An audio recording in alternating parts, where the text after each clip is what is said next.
कल्पना कीजिए एक भरी हुई अदालत की। माहौल में तनाव है।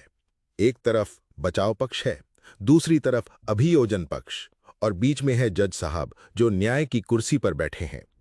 इस अदालत के केंद्र में एक ऐसा व्यक्ति खड़ा है जिसका नाम ही जीत का दूसरा नाम बन चुका है, जूलियन मैंटल। जूलियन मैंटल कोई साधारण वकील नहीं थे। वो एक सुपरस्टार थे, एक ऐसा कानूनी योद्धा जिसने अनगिनत केस जीते थे। उनकी फीस लाखों में थी। उनके पास एक आलीशान हवेली थी, एक निजी जेट था, और हाँ, एक चमचमाती लाल फेरारी थी जो उनकी सफलता का प्रतीक थी। बाहर से देखने पर जूलियन के पास वो सब कुछ था जिसका कोई भी इंसान सपना देख सकता है: पैसा, प्रसिद्धि और शक्ति। लेकिन उस सफलता के मुखौटे के पीछे एक और कहानी छिपी थी। एक ऐसी कहानी जो तनाव, असंतुलन और एक गहरे आध्यात्मिक खालीपन से भरी थी। जूलियन का जीवन काम के बोझ तले दब चुका था। वो दिन में 18 घंटे काम करते, सिगरेट और शराब के सहारे अपनी रातें गुजारते, और उनका परिवार और स्वास्थ्य कहीं बहुत पीछे छूट गया था। उनकी आत्मा भूखी थी और उनका शरीर थक चुका था। और फिर एक दिन उस भरी हुई अदालत के बीच में, जब जूलियन एक और केस जीतने के लिए अपनी दलीलें दे रहे थे, उनका शरीर जवाब दे गया। उन्हें एक भयानक दिल का दौरा पड़ा। यह दिल का दौरा सिर्फ एक मेडिकल इमरजेंसी नहीं था, ये एक वेकअप कॉल था, एक चेतावनी थी कि जिस रास्ते पर वो चल रहे थे, वो रास्ता सफलता की ओर नहीं बल्कि विनाश की ओर जा रहा था। इस घटना ने जूलियन को झकझोर कर रख दिया। उन्हें एहसास हुआ कि उन्होंने अपनी सारी जिंदगी दौलत और शोहरत इकट्ठा करने में लगा दी, लेकिन इस प्रक्रिया में उन्होंने अपनी सबसे कीमती चीज खो दी थी: अपनी आंतरिक शांति और खुशी। इस एहसास के बाद जूलियन ने एक ऐसा फैसला लिया जिसने सबको हैरान कर दिया। उन्होंने अपनी वकालत छोड़ दी, अपनी आलीशान हवेली बेच दी, अपना निजी जेट बेच दिया, और हां, अपनी प्यारी लाल फेरारी भी बेच दी। उन्होंने अपनी भौतिक संपत्ति को त्याग दिया और एक ऐसी यात्रा पर निकल पड़े जिसकी मंजिल कोई देश नहीं बल्कि आत्म खोज थी। उनकी ये यात्रा उन्हें भारत ले आई, हिमालय की रहस्यमयी और शांत वादियों में, जहां वे ज्ञान और जीवन के सच्चे अर्थ की तलाश में भटकने लगे। कई महीनों की खोज के बाद जूलियन की मुलाकात सिवाना के महान संतों से हुई। ये संत हिमालय की ऊंचाइयों में छिपे एक मठ में रहते थे, और उन्होंने जीवन के उन रहस्यों को जान लिया था जो एक संतुलित, आनंदमय और उद्देश्यपूर्ण जीवन जीने के लिए जरूरी थे। जूलियन ने इन संतों के मार्गदर्शन में कई महीने बिताए, उनकी प्राचीन बुद्धिमत्ता को सीखा और अपने जीवन को पूरी तरह से बदल दिया। 3 साल बाद जब जूलियन अपने दोस्त और पूर्व सहयोगी जॉन के ऑफिस में वापस आए, तो जॉन उन्हें पहचान ही नहीं पाए। उनके सामने खड़ा व्यक्ति अब वो बूढ़ा, थका हुआ और तनावग्रस्त जूलियन नहीं था जिसे वे जानते थे। ये एक नया जूलियन था, युवा, ऊर्जावान, शांत, और जिसकी आंखों में एक अद्भुत चमक थी। जूलियन ने जॉन को बताया कि उन्होंने अपनी भौतिक संपत्ति को बेचकर एक ऐसी दौलत हासिल की है जो कहीं ज्यादा कीमती है: आत्मज्ञान की दौलत। जूलियन ने सिवाना के संतों से वादा किया था कि वे उनके ज्ञान को पश्चिमी दुनिया तक पहुंचाएंगे, और इसी वादे को पूरा करने के लिए उन्होंने जॉन के साथ अपनी परिवर्तनकारी यात्रा की कहानी और उन 7 कालतीत गुणों, 7 टाइमलेस वर्च्यूज को साझा करना शुरू किया। ये किताब the monk who sold his Ferrari, Julian और जॉन के बीच हुई उसी बातचीत का एक सुंदर वर्णन है। ये एक कहानी है जो हमें सिखाती है कि सच्ची सफलता बाहरी उपलब्धियों में नहीं बल्कि आंतरिक शांति और आत्मबोध में निहित है। ये हमें याद दिलाती है कि हम सभी के अंदर एक असाधारण जीवन जीने की क्षमता है, बस हमें उसे खोजने और जगाने की जरूरत है। ये कहानी हमें उस रास्ते पर ले जाती है जहां हम अपनी फेरारी बेचकर भी दुनिया के सबसे अमीर इंसान बन सकते हैं।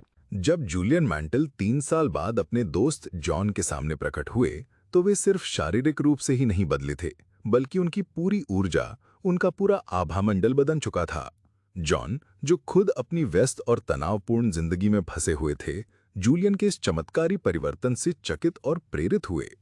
जूलियन ने जॉन को बताया कि सिलाना के संतों ने उन्हें जीवन का ज्ञान एक बहुत ही अनोखे और यादगार तरीके से सिखाया, एक रहस्यमयी कहानी के माध्यम से।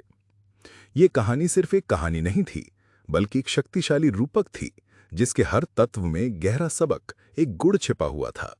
जूलियन ने जॉन से कहा कि अगर वे इस कहानी और उसके प्रतीकों को समझ गए तो वे भी एक प्रबुद्ध और आनंदमय जीवन के रहस्यों को जान जाएंगे। ये रहस्यमयी कहानी कुछ इस प्रकार थी। कल्पना कीजिए कि आप एक बहुत ही शानदार, हरे भरे और शांत बगीचे के बीच में बैठे हैं। ये बगीचा फूलों और हरियाली से भरा है और हवा में एक मीठी सुगंध है। ये एक ऐसी जगह है जहां आपको परम शांति का अनुभव होता है। इस जादुई बगीचे के ठीक बीच में एक विशाल, मजबूत और लंबा लाइट हाउस खड़ा है। अचानक उस लाइट हाउस का दरवाजा खुलता है और उसमें से एक 9 फुट लंबा, 900 पाउंड वजनी सूमो पहलवान बाहर निकलता है। वो लगभग नग्न है, सिवाय एक गुलाबी रंग के तार केबल के, जो उसने अपनी कमर के चारों ओर लपेटा हुआ है। जैसे ही यह सुमो पहलवान बगीचे में घूमना शुरू करता है, उसकी नजर जमीन पर पड़ी एक पुरानी सुनहरी स्टॉपवॉच पर पड़ती है। वो उसे उठाने के लिए झुकता है, लेकिन फिसल कर गिर जाता है और बेहोश हो जाता है। कुछ देर बाद सुमो पहलवान को पास में खिले पीले गुलाबों की मनमोहक सुगंध से होश आता है। वो उठता है और जैसे ही वो अपनी बाईं ओर देखता है, उसे हीरों से जड़ा एक घुमावदार रास्ता दिखाई देता है जो दूर तक फैला हुआ है। वो उस रास्ते पर चलना शुरू करता है और वो रास्ता उसे शाश्वत आनंद और खुशी की ओर ले जाता है। जॉन को यह कहानी थोड़ी बचकानी और अजीब लगी, लेकिन जूलियन ने उन्हें समझाया कि ये सिवाना प्रणाली का सार है। इस कहानी का हर प्रतीक, हर तत्व प्रबुद्ध जीवन के 7 कालातीत गुणों में से एक का प्रतिनिधित्व करता है। इन 7 गुणों को समझकर और अपने जीवन में अपनाकर कोई भी व्यक्ति आत्मबोध और स्थायी खुशी प्राप्त कर सकता है। आइए इन 7 प्रतीकों और इनके पीछे छिपे गुणों को समझते हैं। शानदार बगीचा, द मैग्निफिसेंट गार्डन। ये प्रतीक पहले गुण का प्रतिनिधित्व करता है, अपने मन पर महारत हासिल करें, मास्टर योर माइंड। हमारा मन एक बगीचे की तरह है। अगर हम उसमें अच्छे विचारों के बीज बोएंगे, उसे सकारात्मकता के पानी से सींचेंगे और नकारात्मकता के खरपतवार को हटाएंगे, तो ये एक सुंदर और उपजाऊ बगीचा बनेगा। लेकिन अगर हम इसे लावारिस छोड़ देंगे तो इसमें जंगली घास और जहरीले पौधे उगाएंगे। लंबा light house, the towering light house. ये प्रतीक दूसरे गुण का प्रतिनिधित्व करता है, अपने उद्देश्य का पालन करें, फॉलो योर पर्पस। जैसे एक लाइट हाउस जहाजों को अंधेरे में रास्ता दिखाता है, वैसे ही हमारे जीवन का उद्देश्य हमें सही दिशा में मार्गदर्शन करता है। जीवन का उद्देश्य एक उद्देश्यपूर्ण जीवन जीना है। सूमो पहलवान, द सूमो रेसलर। ये प्रतीक तीसरे गुण का प्रतिनिधित्व करता है, काइजन का अभ्यास करें, प्रैक्टिस काइजन। काइजन एक जापानी शब्द है जिसका अर्थ है निरंतर सुधार। ये हमें अपने मन, शरीर और आत्मा का लगातार विकास और सुधार करने के लिए प्रेरित करता है। गुलाबी तार cable, the pink wire cable. ये प्रतीक चौथे गुण का प्रतिनिधित्व करता है, अनुशासन के साथ जिएं, लिव विद डिसिप्लिन। जैसे केबल कई पतले तारों से मिलकर मजबूत बनता है, वैसे ही हमारा आत्मानुशासन छोटे छोटे साहसिक कार्यों को लगातार करने से बनता है। इच्छा शक्ति एक मांसपेशी की तरह है, जितना अधिक आप इसका उपयोग करेंगे, ये उतनी ही मजबूत होगी। सुनहरी स्टॉपवॉच, द गोल्डन स्टॉपवॉच। ये प्रतीक 5वें गुण का प्रतिनिधित्व करता है, अपने समय का सम्मान करें, रिस्पेक्ट योर टाइम। समय हमारी सबसे कीमती संपत्ति है और ये गैर नवीनीकरण है। हमें अपने समय का बुद्धिमानी से उपयोग करना चाहिए और इसे अपनी प्राथमिकताओं पर केंद्रित करना चाहिए। सुगंधित पीले गुलाब, द फ्रेग्रेंट येलो रोजेस। ये प्रतीक 6ठे गुण का प्रतिनिधित्व करता है, निस्वार्थ भाव से दूसरों की सेवा करें, सेल्फलेसली सर्व अदर्स। एक पुरानी चीनी कहावत है, जो हाथ गुलाब देते हैं उनमें हमेशा थोड़ी सी सुगंध रह जाती है। जब हम दूसरों की मदद करते हैं तो हम अप्रत्यक्ष रूप से अपनी भी मदद कर रहे होते हैं। हीरों का रास्ता, द पाथ ऑफ डायमंड्स। ये प्रतीक 7वें और अंतिम गुण का प्रतिनिधित्व करता है, वर्तमान को गले लगाएं, एम्ब्रेस द प्रेजेंट। जीवन का ट्रू आनंद भविष्य की उपलब्धियों में नहीं, बल्कि वर्तमान क्षण के छोटे छोटे चमत्कारों और खुशियों में छिपा हुआ है। हमें हर दिन को ऐसे जीना चाहिए जैसे कि वो हमारा आखिरी दिन हो। ये रहस्यमयी कहानी और इसके 7 प्रतीक ही सिवाना के ज्ञान का आधार हैं। जूलियन ने जॉन को बताया कि आने वाले समय में वे इनमें से प्रत्येक गुण और उसे अपने जीवन में लागू करने की व्यावहारिक तकनीकों पर विस्तार से चर्चा करेंगे। ये कहानी सिर्फ एक रूपक नहीं है, बल्कि एक रोड मैप है जो हमें एक साधारण जीवन से एक असाधारण जीवन की ओर ले जा सकता है। जूलियन ने अपनी रहस्यमयी कहानी और उसके 7 प्रतीकों का परिचय देने के बाद जॉन को पहले गुण के बारे में विस्तार से समझाना शुरू किया। ये गुण कहानी के पहले प्रतीक शानदार बगीचे से जुड़ा है और ये है अपने मन पर महारत हासिल करें, यानी मास्टर योर माइंड। जूलियन ने समझाया कि हमारे जीवन की गुणवत्ता अंततः हमारे विचारों की गुणवत्ता पर निर्भर करती है। हमारा मन एक उपजाऊ बगीचे की तरह है। अगर हम इस बगीचे की देखभाल करते हैं, उसमें सकारात्मक और शक्तिशाली विचारों के बीज बोते हैं और चिंता, भय और संदेह जैसे नकारात्मक विचारों के खरपतवार को लगातार हटाते रहते हैं, तो हमारा मन शांति, आनंद और रचनात्मकता के फूलों से खिल उठेगा। लेकिन अगर हम अपने मन के बगीचे को लवारिस छोड़ देते हैं, तो ये नकारात्मकता के जंगली पौधों से भर जाएगा, जो हमारी सारी ऊर्जा और क्षमता को सोख लेंगे। जूलियन ने इस बात पर जोर दिया कि हम हमेशा ये नियंत्रित नहीं कर सकते कि हमारे साथ क्या होता है, लेकिन हम हमेशा ये नियंत्रित कर सकते हैं कि हम उन घटनाओं पर कैसी प्रतिक्रिया देते हैं। हमारे विचारों पर हमारा पूरा नियंत्रण है और यही हमारी सबसे बड़ी शक्ति है। सिवाना के संत मानते थे कि एक औसत व्यक्ति के दिमाग में हर दिन लगभग 60,000 विचार आते हैं। दुख की बात यह है कि इनमें से ज्यादातर विचार वही होते हैं जो कल आए थे, और उनमें से भी ज्यादातर नकारात्मक होते हैं। ये निरंतर नकारात्मक सोच हमारे दिमाग और शरीर पर एक जहर की तरह काम करती है, हमारी ऊर्जा को खत्म करती है और हमारी क्षमता को सीमित करती है। तो सवाल यह है कि हम अपने मन के इस बगीचे के कुशल माली कैसे बने? जूलियन ने जॉन को कुछ बहुत ही शक्तिशाली और व्यावहारिक तकनीकें सिखाईं जो सिवाना बेसंत अपने मन को साधने के लिए इस्तेमाल करते थे। पहला, गुलाब के हृदय की तकनीक, यानी the heart of the rose technique. ये एकाग्रता और दिमागीपन का एक सरल लेकिन गहरा अभ्यास है। इस तकनीक के लिए आपको सिर्फ एक ताज़ा गुलाब और एक शांत जगह की जरूरत है। शांत बैठकर गुलाब के केंद्र, उसके हृदय पर अपना ध्यान केंद्रित करें। उसके रंग, उसकी बनावट, उसकी पंखुड़ियों की कोमलता को देखें, उसकी सुगंध को महसूस करें। शुरुआत में आपका दिमाग भटकेगा, दूसरे विचार आपके दिमाग में घुसने की कोशिश करेंगे। ये एक अप्रशिक्षित मन का संकेत है। जब भी ऐसा हो, घबराएं नहीं, बस धीरे से अपना ध्यान वापस गुलाब पर ले आए। हर दिन 10 से 20 मिनट इस अभ्यास को करने से आपकी एकाग्रता की शक्ति एक मांसपेशी की तरह मजबूत हो जाएगी। आप अपने विचारों के स्वामी बन जाएंगे, न कि उनके गुलाम। दूसरा, विरोधाभासी सोच, यानी ऑपोजिशन थिंकिंग। ये तकनीक नकारात्मक विचारों को सकारात्मक विचारों से बदलने की कला है। हमारा मन एक समय में सिर्फ एक ही विचार पर ध्यान केंद्रित कर सकता है।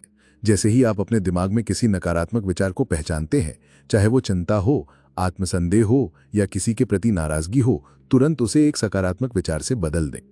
उदाहरण के लिए, अगर आपके मन में ये विचार आता है कि मैं ये काम नहीं कर सकता, तो तुरंत उसे इस विचार से बदल दें कि मैं ये काम कर सकता हूं और मैं इसे करने का तरीका ढूंढ लूंगा।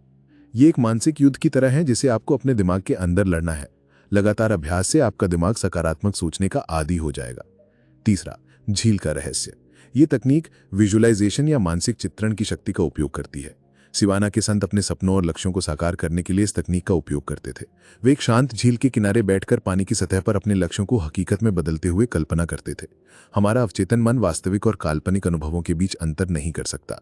जब हम बार बार अपने लक्ष्यों को प्राप्त करते हुए खुद की कल्पना करते हैं, तो हमारा दिमाग उन अवसरों और संसाधनों को आकर्षित करने लगता है जो उन लक्ष्यों को वास्तविकता बनाने के लिए जरूरी है। जूलियन ने जॉन को समझाया कि मन पर महारत हासिल करना एक दिन का काम नहीं है। ये एक निरंतर अभ्यास है, अपने बगीचे की रोज देखभाल करने जैसा है। लेकिन जो लोग इस कला में महारत हासिल कर लेते हैं, वे एक ऐसे जीवन का निर्माण करते हैं जो शांति, उद्देश्य और असीमित संभावनाओं से भरा होता है। उन्होंने कहा, खुशी का रहस्य सरल है। पता लगाएं कि आप वास्तव में क्या करना पसंद करते हैं और फिर अपनी सारी ऊर्जा उसे करने में लगा दें। जब आप ऐसा करते हैं तो अभिपुरा आपके जीवन में प्रवाहित होने लगती है और आपकी सभी इच्छाएं सहजता और कृपा से पूरी हो जाती है। ये पहला और सबसे मौलिक गुण है, क्योंकि एक अनुशासित और सकारात्मक मन के बिना बाकी के 6 गुणों को प्राप्त करना असंभव है। अपने मन के बगीचे को नियंत्रित करने की कला सिखाने के बाद जूलियन ने जॉन को सिवाना के दूसरे गुण की ओर मार्गदर्शन किया। ये गुण कहानी के दूसरे प्रतीक विशाल लाइटहाउस से जुड़ा है और ये है, अपने उद्देश्य का पालन करें, फॉलो योर पर्पस। जूलियन ने समझाया कि जैसे एक लाइटहाउस तूफानी समुद्र में जहाजों को सुरक्षित बंदरगाह की ओर मार्गदर्शन करता है, वैसे ही हमारे जीवन का एक स्पष्ट उद्देश्य हमें जीवन की चुनौतियों और अनिश्चितताओं के बीच सही रास्ता दिखाता है। सिवाना के संतों का मानना था कि जीवन का उद्देश्य एक उद्देश्यपूर्ण जीवन जीना है। जिस व्यक्ति के पास जीने का कोई क्यों नहीं होता, वो जीवन की किसी भी कैसे का सामना नहीं कर सकता। जूलियन ने अपनी पुरानी जिंदगी का उदाहरण दिया। एक वकील के रूप में उनके पास बहुत पैसा और प्रसिद्धि थी, लेकिन कोई स्पष्ट उद्देश्य नहीं था। वो बस एक के बाद एक केस जीतते जा रहे थे, बिना ये सोचे कि वो ये सब क्यों कर रहे हैं। इस उद्देश्यहीनता ने ही उन्हें आध्यात्मिक रूप से खोखला और अंततः बीमार बना दिया था। इसके विपरीत, जब उन्होंने अपना उद्देश्य खोज लिया, सिवाना के ज्ञान को दूसरों के साथ साझा करना, तो उनके जीवन में एक नई ऊर्जा, एक नई दिशा और एक गहरा संतोष आ गया। संतों ने जूलियन को सिखाया कि हर इंसान इस धरती पर एक खास मिशन, एक धर्म के साथ भेजा गया है। हमारा काम उस मिशन को खोजना और उसे पूरा करने के लिए अपना जीवन समर्पित करना है। जब आप अपने उद्देश्य के साथ तालमेल बिठाकर जीते हैं, तो ब्रह्मांड भी आपकी मदद करने लगता है। आपके रास्ते में सही लोग और सही अवसर अपने आप आने लगते हैं। लेकिन हम अपना उद्देश्य खोजें कैसे? ये एक बड़ा सवाल है जिससे बहुत से लोग जूझते हैं। जूलियन ने जॉन को उद्देश्य खोजने और उसे प्राप्त करने के लिए सिवाना की 5 चरणों की पद्धति, 5 स्टेप मेथड सिखाई। चरण 1, अपने परिणाम की एक स्पष्ट मानसिक तस्वीर बनाएं। Form a clear mental picture of your outcome. आपको ठीक पता होना चाहिए कि आप क्या हासिल करना चाहते हैं। अपने लक्ष्यों को अस्पष्ट न रखें। उदाहरण के लिए, मैं खुश रहना चाहता हूं एक अस्पष्ट लक्ष्य है। इसके बजाय ये सोचें कि खुशी आपके लिए क्या मायने रखती है। क्या ये एक स्वस्थ शरीर है, एक प्यार भरा परिवार या एक सफल करियर? अपने लक्ष्यों को जितना संभव हो उतना स्पष्ट और विस्तृत रूप से परिभाषित करें। चरण 2, खुद पर सकारात्मक दबाव बनाएं। Create positive pressure to keep you inspired. अपने लक्ष्यों को सिर्फ अपने तक ही सीमित ना रखें। उन्हें अपने दोस्तों, परिवार या किसी ऐसे व्यक्ति के साथ साझा करें जिस पर आप भरोसा करते हैं। जब आप सार्वजनिक रूप से कोई प्रतिबद्धता करते हैं, तो आप पर उसे पूरा करने का एक सकारात्मक दबाव बनता है। ये आपको प्रेरित और जवाबदेह बनाए रखने में मदद करता है। चरण 3, अपने लक्ष्य के साथ एक समय सीमा संलग्न करें। Never set a goal without attaching a timeline to it. बिना समय सीमा के लक्ष्य सिर्फ एक सपना होता है। जब आप अपने लक्ष्य के साथ एक तारीख जोड़ देते हैं, तो ये एक ठोस योजना बन जाती है। ये आपके दिमाग को उस लक्ष्य को गंभीरता से लेने और उस पर काम करने के लिए मजबूर करता है। चरण 4, 21 का जादुई नियम, द मैजिक रूल ऑफ 21। संतों का मानना था कि किसी भी नए व्यवहार को आदत बनने में कम से कम 21 दिन लगातार लगते हैं। जब आप कोई नया लक्ष्य निर्धारित करते हैं, तो उससे जुड़ी गतिविधियों को लगातार 21 दिनों तक करें, चाहे आपका मन हो या ना हो। 21 दिनों के बाद वो व्यवहार आपकी आदत बन जाएगा और उसे करना बहुत आसान हो जाएगा। चरण 5, प्रक्रिया का आनंद लें, एंजॉय द प्रोसेस। ये सबसे महत्वपूर्ण चरण है। खुशी मंजिल पर नहीं, बल्कि यात्रा में है। अपने लक्ष्यों के प्रति इतने जुनूनी ना हो जाएं कि आप रास्ते में आने वाली छोटी छोटी खुशियों को नजरअंदाज कर दें। हर दिन को एक उपहार समझें और यात्रा के हर पल का आनंद लें। जूलियन ने जॉन को यह भी याद दिलाया कि असफलता से कभी नहीं डरना चाहिए। उन्होंने कहा कि जीवन में कोई गलतियां नहीं होती, सिर्फ सबक होते हैं। हर असफलता, हर झटका व्यक्तिगत विकास का एक अवसर है। जब आप इस दृष्टिकोण को अपनाते हैं, तो आप डर से मुक्त हो जाते हैं और अपने सबसे बड़े सपनों का पीछा करने का साहस पाते हैं। अंत में जूलियन ने कहा कि एक उद्देश्यपूर्ण जीवन जीने का मतलब ये नहीं है कि आप दुनिया से कट जाएं।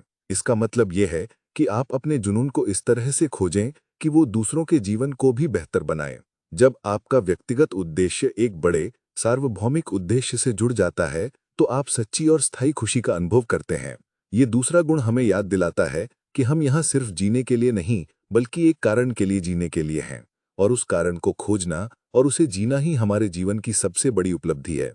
जॉन अब तक जूलियन की बातों से पूरी तरह मंत्रमुग्ध हो चुके थे। उन्होंने अपने मन को एक बगीचे की तरह देखने और अपने जीवन को एक उद्देश्य की रोशनी में जीने का महत्व समझ लिया था। अब जूलियन ने उन्हें कहानी के तीसरे प्रतीक, विशाल सूमो पहलवान की ओर मोड़ा। ये प्रतीक सिवाना के तीसरे गुण का प्रतिनिधित्व करता है। कैज़न का अभ्यास करें, प्रैक्टिस कैज़न। कैज़न एक जापानी शब्द है जिसका अर्थ है निरंतर, कभी ना खत्म होने वाला सुधार। ये सिर्फ एक व्यावसायिक रणनीति नहीं है, बल्कि जीवन जीने का एक दर्शन है। ये हमें सिखाता है कि हमें अपने जीवन के हर पहलू में, चाहे वो हमारा मन हो, शरीर हो या आत्मा हो, लगातार सुधार और विकास करते रहना चाहिए।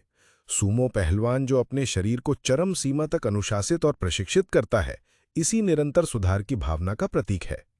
जूलियन ने समझाया कि सफलता बाहर से नहीं, बल्कि भीतर से शुरू होती है। जब आप खुद पर महारत हासिल कर लेते हैं, तो आप बाहरी परिस्थितियों पर भी महारत हासिल कर लेते हैं। आत्मबोध ही जीवन बोध का डीएनए है। आप वो आकर्षित नहीं करते जो आप चाहते हैं, आप वो आकर्षित करते हैं जो आप हैं। ये एक बहुत ही गहरा विचार है।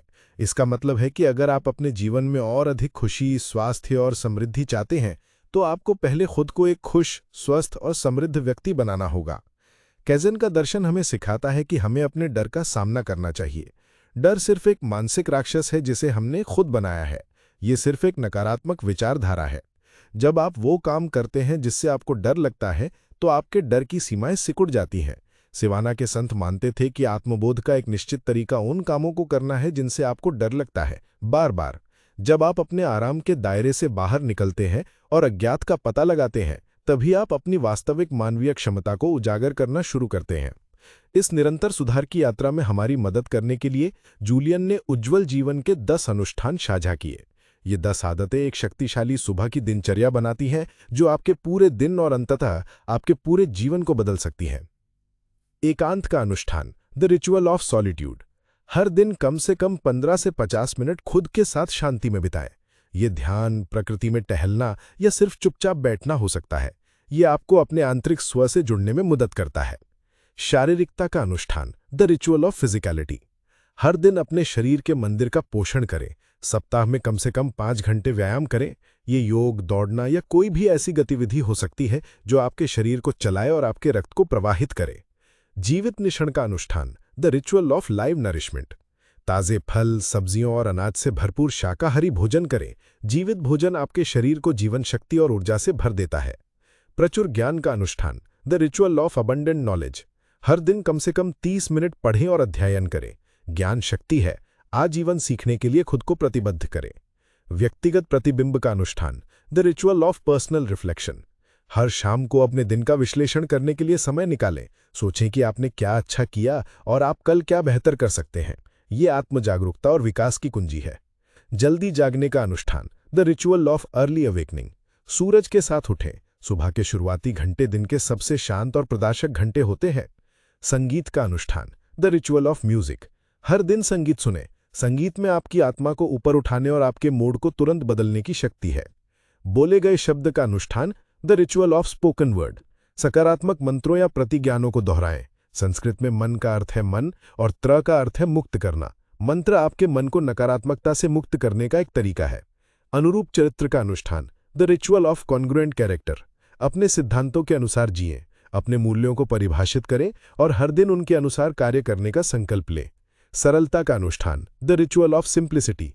एक सरल जीवन जिएं। अपनी ज़रूरतों को कम करें और सिर्फ उन चीज़ों पर ध्यान केंद्रित करें जो वास्तव में महत्वपूर्ण है। ये 10 अनुष्ठान कैज़न के दर्शन को व्यवहार में लाने का एक तरीका है। ये हमें याद दिलाते हैं कि एक असाधारण जीवन असाधारण कार्यों का परिणाम नहीं है, बल्कि साधारण कार्यों का परिणाम है जो असाधारण रूप से लगातार किए जाते हैं। कैज़न और उज्ज्वल जीवन के 10 अनुष्ठानों के माध्यम से निरंतर सुधार का मार्ग दिखाने के बाद जूलियन ने जॉन को सिवाना के चौथे गुण से परिचित कराया।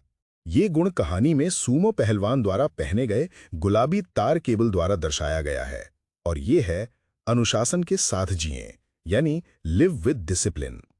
जूलियन ने समझाया कि जैसे एक मजबूत केबल कई पतले व्यक्तिगत तारों को एक साथ बुनकर बनाया जाता है, वैसे ही आत्मानुशासन और इच्छा शक्ति का निर्माण लगातार छोटे छोटे साहसी कार्यों को करने से होता है। इच्छा शक्ति एक पूर्ण जीवन का आवश्यक गुण है। जूलियन ने इस बात पर जोर दिया कि अनुशासन का मतलब सजा या कठोरता नहीं है, बल्कि ये स्वतंत्रता की कुंजी है। जब आप अपने विचारों, अपनी आदतों और अपने समय पर अनुशासित नियंत्रण रखते हैं, तो आप वास्तव में एक ऐसा जीवन बनाने के लिए स्वतंत्र होते हैं जिसे आप जीना चाहते हैं। अनुशासन के बिना हम अपनी तत्काल इच्छाओं और बाहरी परिस्थितियों के गुलाम बन जाते हैं। संतों का मानना था कि इच्छा शक्ति एक मांसपेशी की तरह है। जितना अधिक आप इसका व्यायाम करेंगे, ये उतनी ही मजबूत होगी। और इसे मजबूत करने का सबसे अच्छा तरीका है लगातार ऐसे काम करना जो आपको असहज महसूस कराते हैं, जो आपको आपके आराम के दायरे से बाहर धकेलते हैं। हर दिन छोटे छोटे साहसी कार्य करें। ये सुबह जल्दी उठना हो सकता है जब आपका मन सोने का कर रहा हो, या ठंडे पानी से नहाना हो, या किसी ऐसे काम को करना हो जिसे आप टाल रहे हैं। हर बार जब आप अपनी कमजोर इच्छाओं पर विजय प्राप्त करते हैं, तो आपकी इच्छा शक्ति का भंडार बढ़ता है। जूलियन ने इच्छा शक्ति और आत्मानुशासन के निर्माण के लिए कुछ विशिष्ट सिवाना तकनीकें शेयर की। पहला, मंत्र और सकारात्मक प्रतिज्ञान। ये तकनीक बोले गए शब्द के अनुष्ठान से निकटता से जुड़ी है। संत अपने दिमाग को केंद्रित और प्रेरित रखने के लिए शक्तिशाली मंत्रों का उपयोग करते थे। एक मंत्र जिसे वे अक्सर दोहराते थे वो था, मैं उससे कहीं ज्यादा हूं जितना मैं दिखाई देता हूं, दुनिया की सारी शक्ति और ताकत मेरे अंदर है। इस तरह के सकारात्मक वाक्यों को बार बार दोहराने से आप अपने अवचेतन मन को फिर से प्रोग्राम करते हैं और अपनी आंतरिक शक्ति को जगाते हैं। आप अपने लिए व्यक्तिगत मंत्र बना सकते हैं जो आपके लक्ष्यों और मूल्यों को दर्शाते हों। दूसरा, मौन का व्रत। ये अभ्यास इच्छा शक्ति के निर्माण के लिए एक बहुत ही शक्तिशाली अभ्यास है। दिन में एक निश्चित अवधि के लिए, चाहे वो 1 घंटा हो या पूरा दिन, पूरी तरह से चुप रहने का संकल्प लें, सिवाय जब कोई सीधा सवाल पूछा जाए। अपनी बोलने की इच्छा को नियंत्रित करना आत्मनियंत्रण के सबसे कठिन रूपों में से एक है। जब आप अपनी जबान पर काबू पा सकते हैं तो आप अपने जीवन के अन्य क्षेत्रों में भी अनुशासन लागू करने में बेहतर हो जाते हैं। तीसरा, अपने चरित्र का निर्माण करें। ये अनुरूप चरित्र के अनुष्ठान का सार है। सिवाना के संत मानते थे कि एक सदाचारी जीवन ही एक सार्थक जीवन है। वे अपने सभी कार्यों को कालतीत सिद्धांतों द्वारा शासित करते थे। अपने जीवन के मार्गदर्शक सिद्धांत बनाएं, जैसे ईमानदारी, करुणा, धैर्य, विनम्रता और साहस। फिर हर दिन इन सिद्धांतों के अनुसार जीने का सचेत प्रयास करें। ये एक प्रभावशाली कहावत पर आधारित है, विचार का पौधा लगाओ, क्रिया की फसल पाओगे। क्रिया का पौधा लगाओ, आदत की फसल पाओगे। आदत का पौधा लगाओ, चरित्र की फसल पाओगे। चरित्र का पौधा लगाओ, भाग्य की फसल पाओगे। आपका चरित्र ही आपका भाग्य है। जूलियन ने जॉन को चेतावनी दी कि अनुशासनहीनता का रास्ता आसान लग सकता है, लेकिन अंत में ये पश्चाताप और अपूर्ण क्षमता की ओर ले जाता है। उन्होंने कहा, अपने दिमाग के महल में घुस आए कमजोर विचारों के खिलाफ युद्ध छेड़ दो। वे देखेंगे कि वे अवांछित हैं और बिन बुलाए मेहमानों की तरह चले जाएंगे।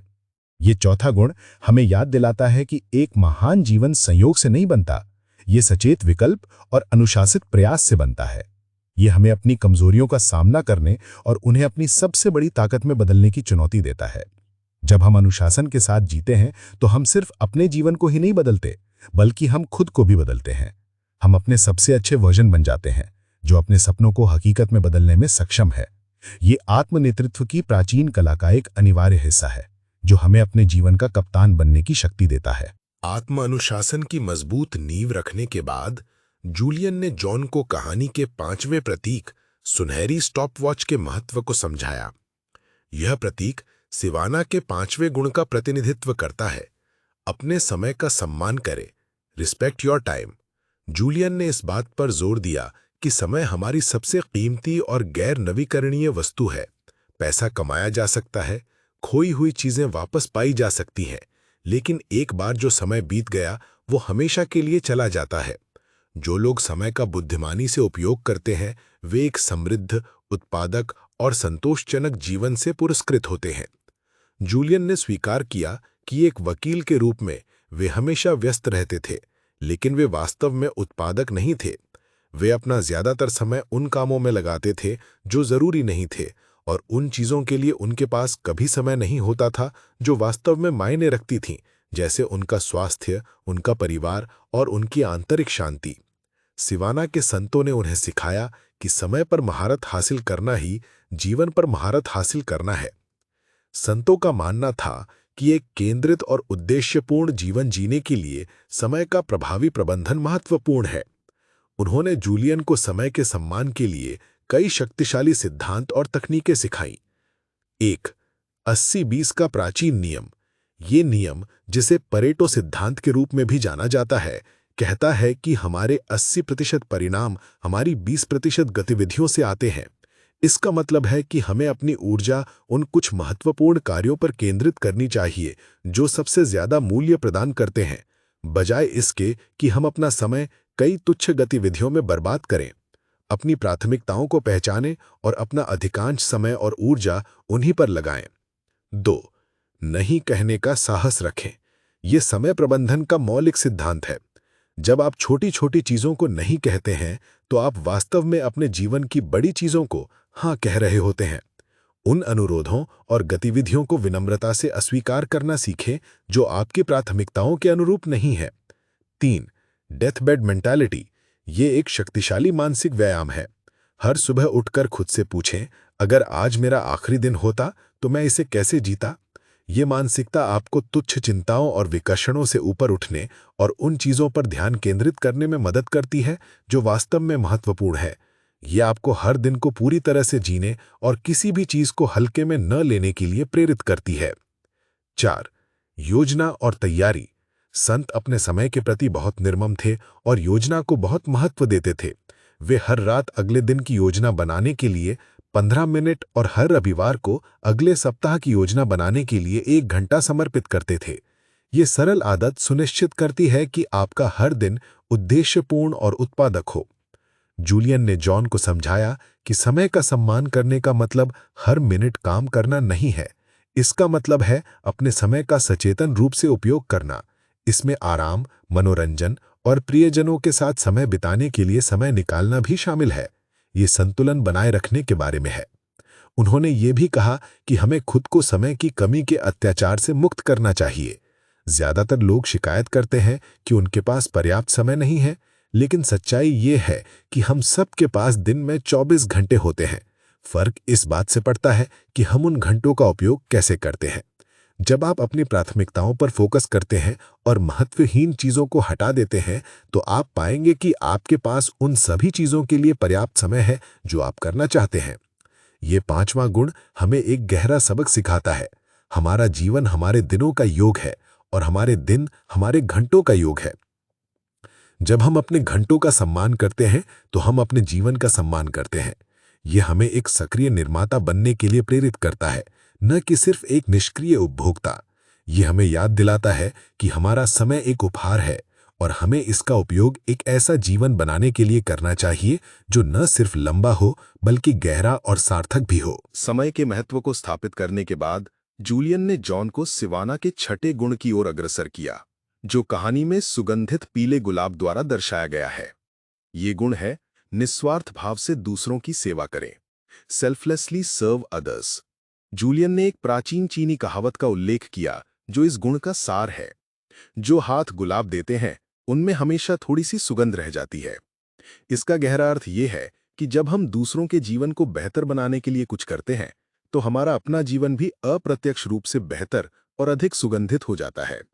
जूलियन ने स्वीकार किया कि एक वकील के रूप में उनका जीवन पूरी तरह से आत्मकेंद्रित था। वे सिर्फ अपने लिए पैसा, प्रसिद्धि और शक्ति इकट्ठा कर रहे थे, लेकिन इस सब के बावजूद वे खाली और दुखी महसूस करते थे। सिवाना में उन्होंने सीखा कि जीवन की गुणवत्ता अंततः आपकी योगदान की गुणवत्ता पर निर्भर करती है। जब आप खुद से बड़ा सोचने लगते हैं और दूसरों की भलाई के लिए काम करते हैं, तो आप एक गहरे और स्थायी आनंद का अनुभव करते हैं जिसे कोई भौतिक संपत्ति प्रदान नहीं कर सकती। संतों ने जूलियन को सिखाया कि दूसरों की सेवा करना कोई बोझ नहीं बल्कि एक सौभाग्य है। ये हमें हमारे छोटे मोटे अहंकार और चिंताओं से ऊपर उठने में मदद करता है और हमें एक बड़े उद्देश्य से जोड़ता है। जब आप किसी की मदद करते हैं तो आप न सिर्फ उनके जीवन में सकारात्मक बदलाव लाते हैं, बल्कि आप अपने भीतर करुणा, सहानुभूति और कृतज्ञता जैसे गुणों को भी विकसित करते हैं। इस गुण को अपने जीवन में कैसे उतारा जाए? जूलियन ने कुछ सरल लेकिन शक्तिशाली तरीके सुझाए। दैनिक दयालुता के कार्य, डेली एक्ट्स ऑफ काइंडनेस। आपको दुनिया को बदलने के लिए कुछ बहुत बड़ा करने की जरूरत नहीं है। हर दिन दयालुता के छोटे छोटे सचेत कार्य करने का अभ्यास करें। ये किसी अजनबी को देखकर मुस्कुराना, किसी के लिए दरवाजा खुला रखना या किसी सहकर्मी की सच्ची तारीफ करना हो सकता है। ये छोटे छोटे कार्य लहरों की तरह फैलते हैं और एक अधिक दयालु और प्रेमपूर्ण दुनिया का निर्माण करते हैं। अपने रिश्तों का पोषण करें। Nourish your relationships. दूसरों की सेवा करने का सबसे महत्वपूर्ण तरीका अपने सबसे करीबी रिश्तों का पोषण करना है। अपने परिवार और दोस्तों के लिए समय निकालें। उनकी बातों को ध्यान से सुनें। उन्हें बताएं कि आप उनकी कितनी परवाह करते हैं। मजबूत और प्रेमपूर्ण रिश्ते हमारे जीवन में खुशी और समर्थन का सबसे बड़ा स्रोत है। देने की मानसिकता विकसित करें। Cultivate a mindset of giving. हमेशा ये सोचने के बजाय कि मैं इससे क्या हासिल कर सकता हूं, ये सोचना शुरू करें कि मैं इसमें क्या योगदान दे सकता हूं। जब आप किसी भी स्थिति में देने की मानसिकता के साथ प्रवेश करते हैं, तो आप न सिर्फ दूसरों के लिए मूल्य पैदा करते हैं, बल्कि आप खुद को भी अधिक प्रचुर और समृद्ध महसूस करते हैं। उन लोगों को दें जो आपसे मांगते हैं, बिना किसी वापसी की उम्मीद के। सहानुभूति का अभ्यास करें। Practice empathy. दूसरों के जूते में खुद को रखने की कोशिश करें। उनकी भावनाओं और दृष्टिकोण को समझने का प्रयास करें। जब आप सहानुभूति का अभ्यास करते हैं तो आप मानवीय जुड़ाव के गहरे स्तर का अनुभव करते हैं और दूसरों की मदद करने के लिए स्वाभाविक रूप से प्रेरित होते हैं।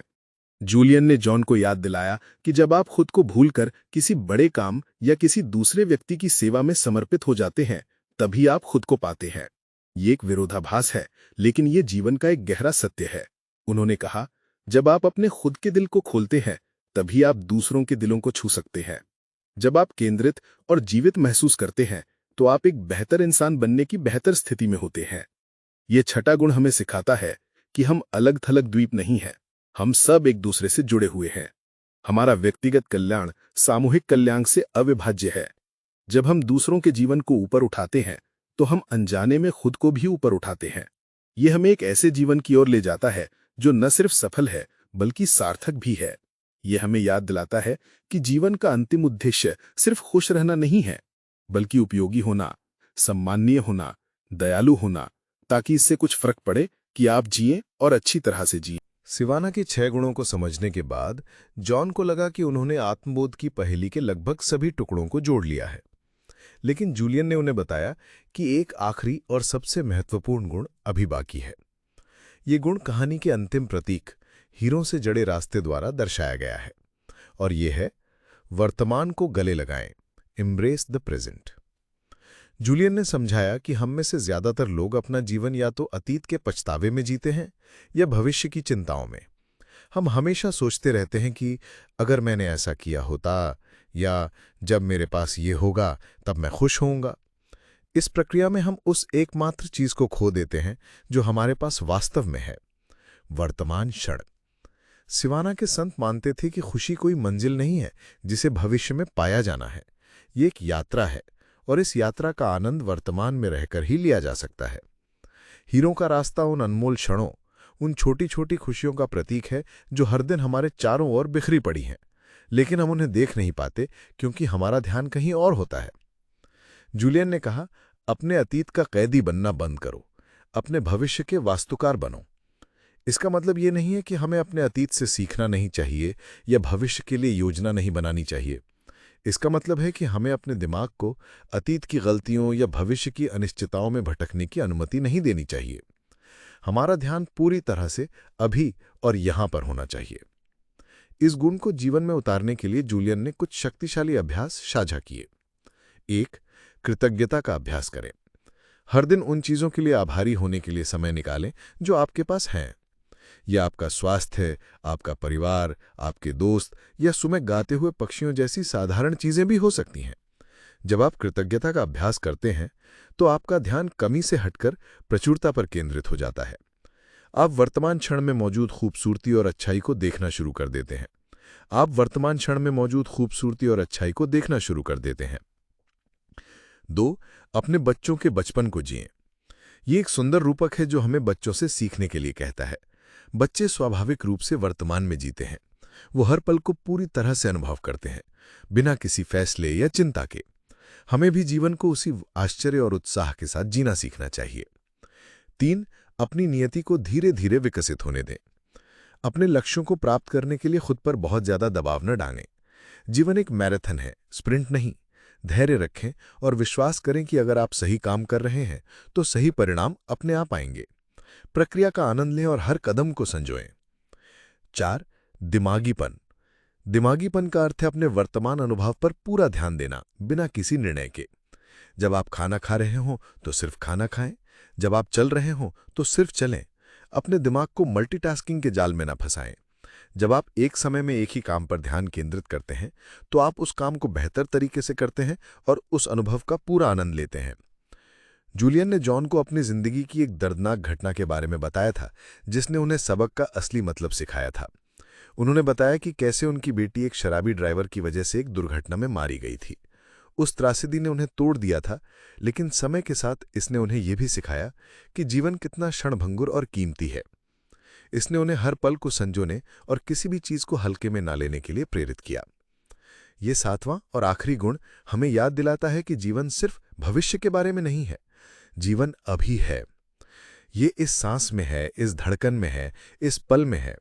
जब हमें सत्य को पूरी तरह से समझ लेते हैं और जीना शुरू कर देते हैं तो हम पाते हैं कि खुशी कोई ऐसी चीज नहीं है जिसका पीछा किया जाना है। ये एक स्थिति है जो स्वाभाविक रूप से तब उत्पन्न होती है जब हम पूरी तरह से जिंदा होते हैं। यह हमें सिखाता है कि हम सभी एक खास कारण से यहाँ हैं, और वो कारण है जीना पूरी तरह से खुशी से और वर्तमान में। जैसे ही जूलियन ने सिवाना के 7वें और अंतिम गुण वर्तमान को गले लगाओ का रहस्य खोला, जॉन को लगा जैसे उनके दिमाग में ज्ञान का एक नया दरवाजा खुल गया है। उन्होंने महसूस किया कि ये 7 गुण सिर्फ अलग-अलग सिद्धांत नहीं है, बल्कि एक दूसरे से जुड़े हुए एक समग्र दर्शन है जो एक संतुलित, उद्देश्यपूर्ण और आनंदमय जीवन का निर्माण करते हैं। ये एक ऐसी जीवन शैली है जो बाहरी सफलता के बजाय आंतरिक समृद्धि पर केंद्रित है। जूलियन ने अपनी बातचीत को समाप्त करते हुए इन सभी शिक्षाओं का सार प्रस्तुत किया। उन्होंने कहा कि एक प्रबुद्ध जीवन जीने के लिए आपको अपनी फेरारी बेचने या हिमालय जाने की जरूरत नहीं है। सिवाना का ज्ञान सार्वभौमिक है और इसे कोई भी कहीं भी अपनी जिंदगी में अपना सकता है। ये सब छोटे छोटे लगातार किए गए सुधारों से शुरू होता है। परिवर्तन पहली बार में कठिन, बीच में गंदा और अंत में भव्य होता है। उन्होंने जॉन को ये याद दिलाया कि सबसे महत्वपूर्ण निवेश जो आप कर सकते हैं वो है खुद में निवेश करना। जब आप अपने मन, शरीर और आत्मा का पोषण करने के लिए समय निकालते हैं तो आप न सिर्फ अपने जीवन को बेहतर बनाते हैं, बल्कि आप अपने आसपास के लोगों के जीवन को भी बेहतर बनाते हैं। जूलियन ने जॉन को एक अंतिम उपहार दिया, एक खाली कप। ये कप उस ज़ेन कहानी का प्रतीक था जिसमें एक गुरु एक ऐसे शिष्य को चाय पिलाता है जिसका कप पहले से ही भरा हुआ है। चाय छलकने लगती है और गुरु शिष्य को समझाता है कि जब तक तुम अपना कप खाली नहीं करोगे तुम कुछ नया नहीं सीख सकते। ये इस बात का एक शक्तिशाली अनुस्मरण था कि हमें हमेशा एक छात्र की मानसिकता रखनी चाहिए, हमेशा सीखने और बढ़ने के लिए तैयार रहना चाहिए। इस किताब का अंतिम संदेश बहुत ही सरल और गहरा है। सच्ची खुशी भौतिक संपत्ति या सामाजिक स्थिति में नहीं पाई जाती। ये एक अनुशासित मन, एक स्पष्ट उद्देश्य, निरंतर आत्मसुधार, समय का सम्मान, दूसरों की सेवा और वर्तमान क्षण में पूरी तरह से जीने से आती है। ये महत्वाकांक्षा को छोड़ने के बारे में नहीं है, बल्कि इसे शांति और उद्देश्य के साथ संतुलित करने के बारे में है। ये कहानी हमें चुनौती देती है कि हम अपनी दिनचर्या, अपने लक्ष्यों और अपनी महत्वाकांक्षाओं के पीछे के अर्थ को सवाल उठाएं। ये हमें याद दिलाती है कि हम सभी के अंदर एक असाधारण जीवन जीने की क्षमता है। हमें सिर्फ उस क्षमता को जगाने और उसे पोषित करने की जरूरत है। तो दोस्तों, जूलियन मैंटल की इस परिवर्तनकारी यात्रा से हमें क्या मिलता है? हम क्या सीखते हैं? ये हमें सिखाती है कि हम अपने जीवन के वास्तुकार हैं। हम अपने विचारों, अपने कार्यों और अपनी प्रतिक्रियाओं के माध्यम से अपनी वास्तविकता का निर्माण कर सकते हैं। ये हमें सिखाती है कि जीवन की सबसे बड़ी विलासिताएं वे हैं जिनकी कोई कीमत नहीं होती। एक शांत मन, एक प्यार भरा दिल और हर दिन को पूरी तरह से जीने का अवसर। ये किताब एक बीज बोती है, जागरूकता का बीज। ये विचार कि जीवन को अधिक सचेत रूप से, अधिक आत्मा से जिया जा सकता है। हो सकता है कि आप हर आदत को ना अपनाएं या हर सिद्धांत पर विश्वास न करें, लेकिन ये जागरूकता का बीज आपके भीतर रहेगा और आपको एक बेहतर, अधिक पूर्ण जीवन की ओर मार्गदर्शन करता रहेगा।